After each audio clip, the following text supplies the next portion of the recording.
RIWC! Hi, I'm Rob. Welcome to the RIWC, and today we're going to talk about lights and Helix. So we added some lights to the layout. There are 6 lights that we added. We purchased a 10-pack of 4-foot LED shop lights. They are linkable. So, as you know, the layout is a J shape. Comes down here, and then comes up and over here. So there are 6 of them. I said we bought 10. We bought 10 because I had a little bit something different in mind, but I really underestimated how bright these LEDs were going to be. So I used 6 on here. My wife does model airplanes, so there are 2 over her workbench, and we have 2 extra. Right now there is no plan for the 2 extra. Obviously, as you can see from some of the wires behind me, not everything is tacked up yet, but they are all in place, and it is obviously quite bright. On the lower level of the layout here, you can see that there is lighting down there as well. I chose this spot. I know you can't see too much, but you can see that there's lighting down here. And I wanted to show you that because what's down there is an LED light strip. You go to an auto parts store and you find them for vehicles.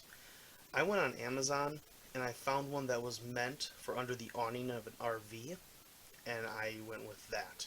And I hooked it up to a power supply that was used for a ham radio that I had used as a scanner. That radio is now gone. I don't have a scanner, that just needs a little low power to turn it on. So I hooked them up to that. And so I have the light down here on the inside of the frame just sticking, and the lights up above. Now I know you can see a couple of clamps, but the Helix is basically finished. These clamps right here are just sitting in place. They're not actually holding anything down. There are a couple clamps down at the bottom. However, that glue has dried. I just haven't removed them yet.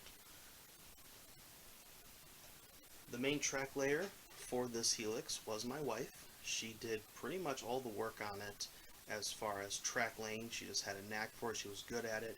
I'd go in and start working on it, and she'd come back later and be like, "So I had to undo what you did." Yeah, I just let her do it. She was better at it, but I will be doing most of the track laying on the rest of the layout. So the Helix sits on a 6-foot by 6-foot cube. There are 3 inches between the 2 pieces of track, which make the false double mainline look. If you remember the track design from one of the earlier videos, you'll understand that this is a false double main. This is not a true double main. But it is completed. Not much to look at. I mean, if you've seen a Helix, you will understand what it looks like. There will be more to look at when we actually start running trains. But so far, the only track that's actually down on the layout is right here. There's plenty of it.